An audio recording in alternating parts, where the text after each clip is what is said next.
हैं आपकी हिंदी पाठ्यपुस्तक क्षितिज में काव्य खंड में पाठ 10। पाठ 10 है वाक। वाक 4 पंक्तियों में लिखी गई कश्मीरी शैली की एक गाई जाने वाली रचना वाक कहलाती है। इसकी कवित्री है ललद्दद। कविता की पंक्ति है, रस्सी कच्चे धागे की खींच रही मैं नाव, जाने कब सुन मेरी पुकार, करे देव भव सागर पार।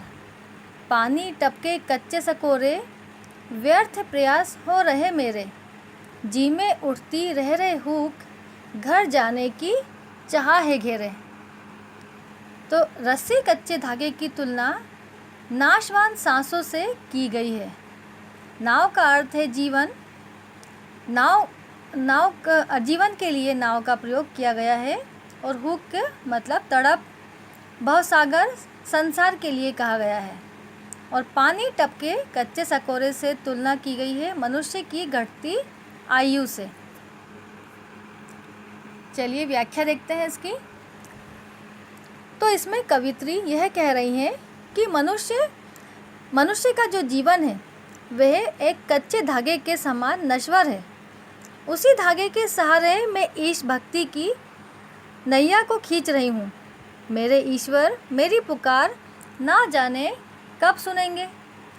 जिस तरह से मुझे संसार रूपी सागर से पार कर देंगे, मुझे भव बंधन से मुक्त कर देंगे। कच्चे धागे से बनी रस्सी जीवन पर समय रूपी पानी की बूंद निरंतर गिरती जा रही है। वह ऐसी है जैसे कि एक कच्चा सकोरा होता है, उसमें से निरंतर पानी की बूंदें गिरती रहती है।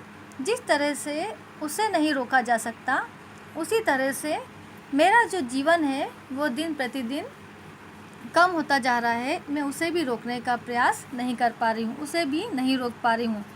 अर्थात इस नश्वर जीवन में से समय निरंतर निकलता जा रहा है।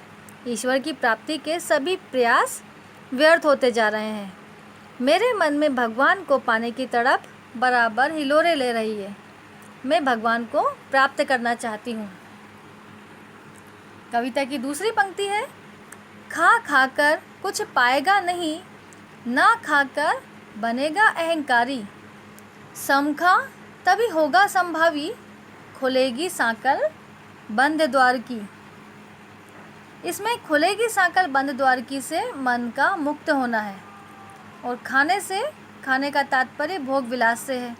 समभाव का तात्पर्य समान भाव रखना है और ना खाने से मतलब है भोग विलास की प्रवृत्ति का त्याग करना। तो इसकी व्याख्या है, इस वाक्य में कवित्री कहती है कि हे मानव, तू सांसारिक भोग विलास में इतना लीन मत हो कि भगवान को ही भूल जाए। यदि भोगी नहीं बनेगा तो तेरे मन में इस बात का अहंकार आ जाएगा। कवित्री मनुष्य को संदेश दे रही है कि हे मनुष्य, तू संभाव से रहना सीख।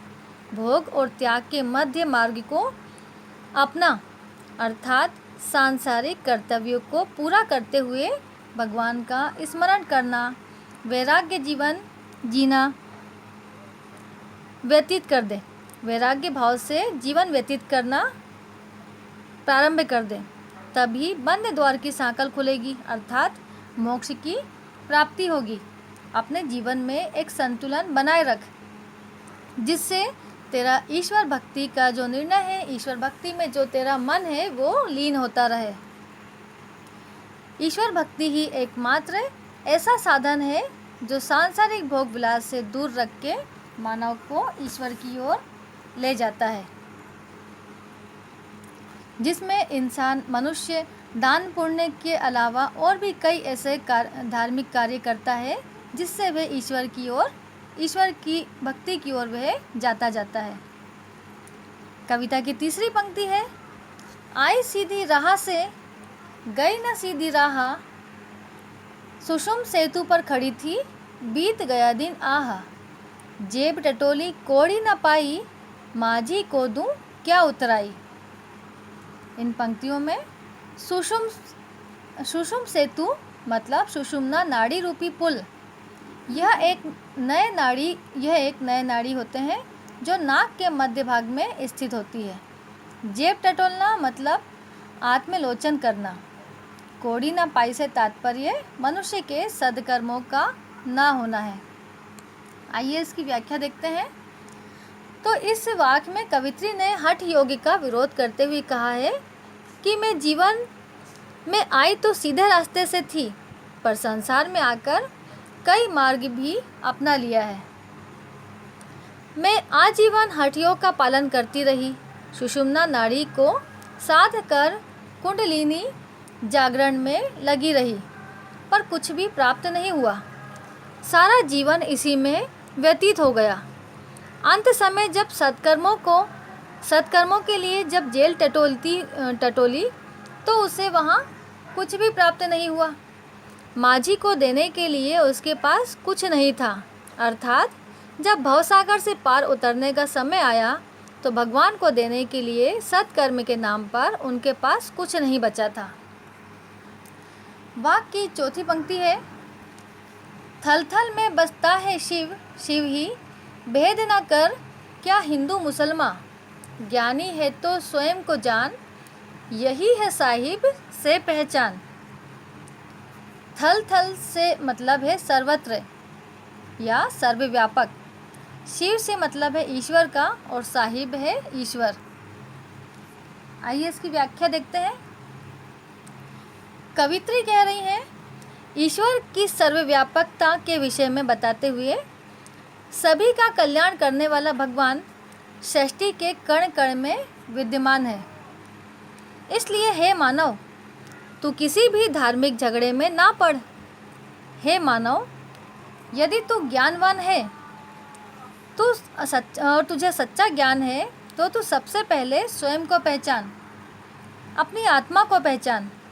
जिस दिन तू स्वयं की पहचान कर लेगा उसी दिन तुझे ईश्वर के दर्शन हो जाएंगे, क्योंकि पवित्र आत्मा स्वयं ही परमात्मा की तरफ आकर्षित हो जाती है। ईश्वर को पाने का सर्वप्रथम साधन ही है कि मनुष्य स्वयं अपने आप को ही पहचाने। जिस दिन मनुष्य ने अपने आप को पहचान लिया मतलब उसे ईश्वर की भक्ति उसे पूर्ण रूप से प्राप्त हो जाती है। Thank you.